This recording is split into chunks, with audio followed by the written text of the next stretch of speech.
समर्पण क्लासेज में आप सभी का स्वागत है। आज हम कक्षा 10 के भौतिक विज्ञान के पहले पाठ प्रकाश के परावर्तन के अंतर्गत गोली दर्पण से संबंधित कुछ परिभाषा के बारे में पढ़ेंगे। यहाँ पे वक्रता केंद्र, वक्रता त्रिज्या, ध्रुव, मुख्य अक्ष, मुख्य फोकस, फोकस दूरी, ये सारी हेडिंग्स हैं। इन सब का अध्ययन हम लोग करेंगे। तो आप वीडियो के लास्ट तक बने रहिएगा, आपको सब कुछ यहाँ पे समझ में आएगा। तो चलिए शुरू करते हैं। एक बात से अवगत करा दें कि इसके पीछे वाले वीडियो में हम लोग प्रकाश क्या होता है, प्रकाश के गुण, प्रकाश का परावर्तन, दीप्त वस्तुएं क्या होती हैं, दीप्त वस्तुएं क्या होती हैं, इन सब के बारे में, और अवतल दर्पण, उत्तल दर्पण, समतल दर्पण, इन सब के बारे में पहले ही पढ़ चुके हैं। तो अब हम यहाँ से शुरू करेंगे। तो आइए शुरू करते हैं। पहले हम जानेंगे कि गोलीय दर्पण जो है, गोलीय दर्पण का निर्माण कैसे होता है। पहले ये जानेंगे कि जो गोलीय दर्पण है, गोलीय दर्पण का निर्माण कैसे होता है। देखिए, गोलीय दर्पण का निर्माण करने के लिए सर्वप्रथम हम लेते हैं क्या, सर्वप्रथम हम इस प्रकार से कांच का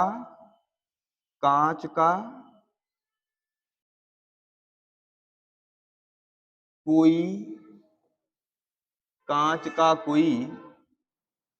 पारदर्शी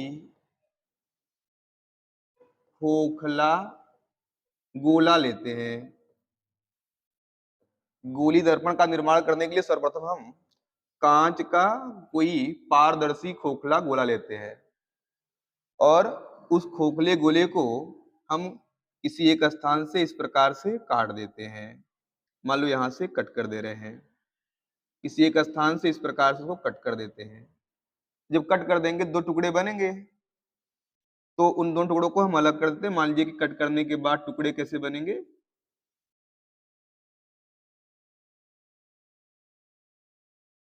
इस प्रकार से मान लें कि दो टुकड़े बनेंगे।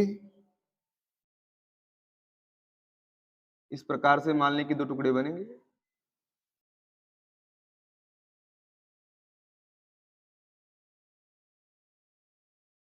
अब यहाँ पे जो दो टुकड़े बने हैं, इनमें से किसी भी टुकड़े को हम गोलीय दर्पण बना सकते हैं। मान लीजिए इस टुकड़े को हमें गोलीय दर्पण बनाना, तो गोलीय दर्पण बनाने के लिए इस टुकड़े के दो पृष्ठ हैं, एक अंदर का पृष्ठ है, एक बाहर का पृष्ठ। इनमें से किसी एक पृष्ठ पर आप कलई कर दें। कलई करने का मतलब क्या होता है, कलई करने का मतलब होता है कि उनका पिंड कर देंगे। ठीक है, तो मान लीजिए कि हम यहाँ बाहर वाले पृष्ठ पर इस प्रकार से कलई कर दे रहे हैं। ये हो गया। अब इसे हम गोलीय दर्पण कहेंगे। अब इसे हम गोलीय दर्पण कहेंगे। तो आप फिर देख लें, गोलीय दर्पण बनाने के लिए क्या करते हैं, गोलीय दर्पण बनाने के लिए पहले हम कांच का कोई पारदर्शी खोखला गोला लेते हैं, फिर खोखले गोले को किसी एक स्थान से काट देते हैं। मान लो यहाँ पे दो टुकड़े बन गए। जिस टुकड़े को आपको दर्पण बनाना है, उस टुकड़े के किसी एक भाग में, किसी एक पृष्ठ पर आप कलई कर दें। पृष्ठ दो हैं, एक बाहर वाला पृष्ठ, एक अंदर वाला पृष्ठ। तो मान लीजिए हम यहाँ पे बाहर वाले पृष्ठ पर इस प्रकार से कलई कर दिए, तो यह प्राप्त संरचना जो है गोलीय दर्पण कहलाएगी। अब ध्यान दें, यह जो गोलीय दर्पण है बना किससे है, कांच के पारदर्शी खोखले गोले से। जिस कांच के पारदर्शी खोखले गोले से इस दर्पण का निर्माण हुआ है, उस खोखले गोले का ये केंद्र है। खोखले गोले का जो केंद्र होता है, वही इस दर्पण का वक्रता केंद्र कहलाता है। एक बार फिर सुन लें, तो हम कैसे कहेंगे, अगर मान लो हमें वक्रता केंद्र की परिभाषा कहनी, तो कैसे बोलेंगे, बोलेंगे ना, यह जो गोलीय दर्पण है, गोलीय दर्पण का निर्माण कांच के जिस पारदर्शी खोखले गोले से हुआ है, उस गोले का जो केंद्र होता है, वही इस गोलीय दर्पण का वक्रता केंद्र कहलाता है। एक बार पुनः सुन ले, यही ये क्या है, गोलीय दर्पण है। इसका निर्माण किससे हुआ है, कांच के किसी पारदर्शी खोखले गोले से हुआ है। तो हम कहेंगे क्या कि इस गोलीय दर्पण का निर्माण जिस कांच के पारदर्शी खोखले गोले से हुआ है, उस गोले का जो केंद्र होता है, उस गोले का जो केंद्र होता है, वही इस गोली दर्पण का वक्रता केंद्र कहलाता है, जिसको हम इंग्लिश में सेंटर ऑफ कर्वेचर कहते हैं। अब दूसरा हेडिंग क्या है? वक्रता त्रिज्या। अब ध्यान दें, यह गोली दर्पण जो है जिस गोले को काट कर बनाया गया है, उस गोले की जो त्रिज्या होती है, उस गोले की जो त्रिज्या होती है, वही इस गोली दर्पण की वक्रता त्रिज्या कहलाती है। एक बार पुनः सुने, वक्रता त्रिज्या की परिभाषा क्या होगी? यह जो गोली दर्पण है, इसका निर्माण जिस कांच के पारदर्शी खोखले गोले से हुआ है, उस गोले की जो त्रिज्या है, गोले की जो त्रिज्या है, वही इस गोली दर्पण की वक्रता त्रिज्या कहलाएगी। इसका मतलब क्या है कि केंद्र किसका होता है? केंद्र गोले का होता है, जबकि वक्रता केंद्र किसका होता है? इस दर्पण का होता है। ऐसे ही त्रिज्या किसकी है? त्रिज्या है इस पूरे गोले की, जबकि वक्रता त्रिज्या किसकी है? इस दर्पण की। चले, तीसरा हेडिंग क्या है? ध्रुव क्या होता है? जो दर्पण बना है, दर्पण का जो मध्य बिंदु होता है, इसको हम मध्य बिंदु समझेंगे, इसको हम मध्य बिंदु समझेंगे।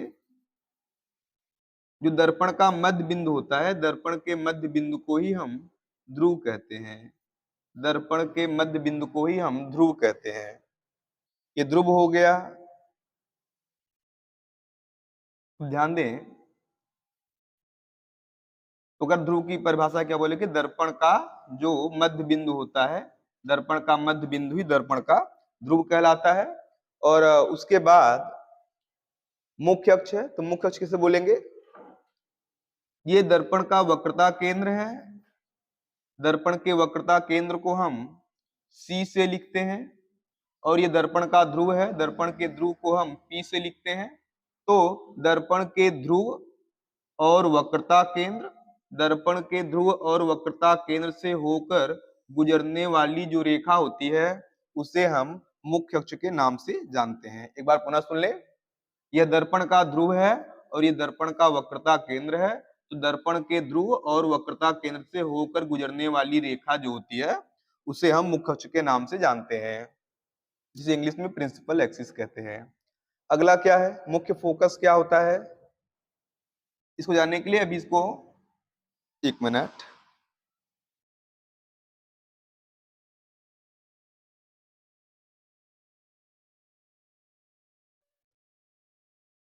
इसको अलग समझेंगे। ये मान लें यह गोली दर्पण है,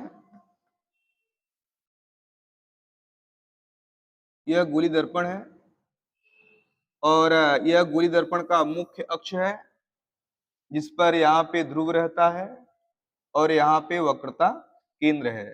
अब ध्यान दें, यदि कोई प्रकाश की किरण हो, यदि कोई प्रकाश की किरण हो जो इस प्रकार से मुख्य अक्ष के समांतर आए, यह मुख्य अक्ष है, इसके समांतर यदि कोई प्रकाश की किरण आती है और आके इस दर्पण से टकराती है, तो टकराने के बाद उसका परावर्तन होता है, और परावर्तन के पश्चात वह प्रकाश की किरण मुख्य अक्ष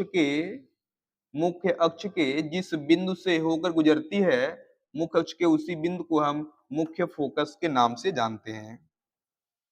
एक बार फिर सुन लें, मुख्य फोकस की परिभाषा क्या है?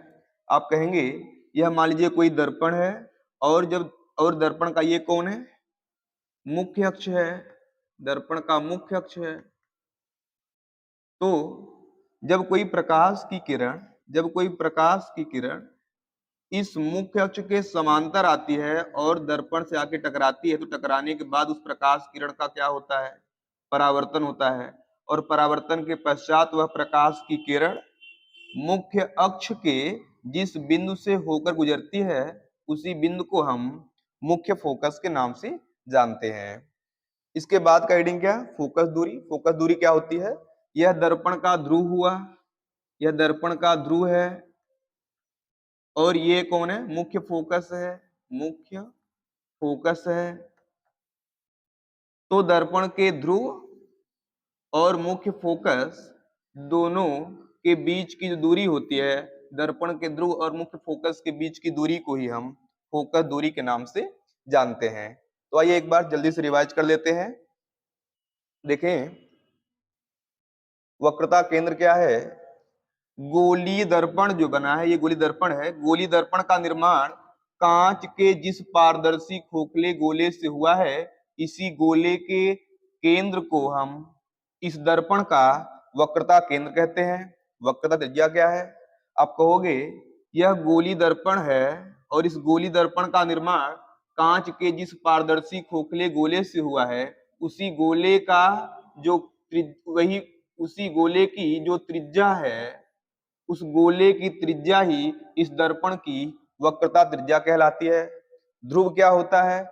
यह दर्पण है और दर्पण का जो मध्य बिंदु होता है, दर्पण के मध्य बिंदु को हम ध्रुव कहते हैं।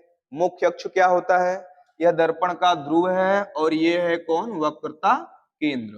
तो दर्पण के ध्रुव और वक्रता केंद्र से होकर गुजरने वाली, दर्पण के ध्रुव और वक्रता केंद्र से होकर गुजरने वाली रेखा जो होती है, उसे हम मुख्य अक्ष के नाम जानते हैं। तो यह रेखा मुख्य अक्ष कहलाएगी। फिर क्या है? मुख्य फोकस क्या होता है?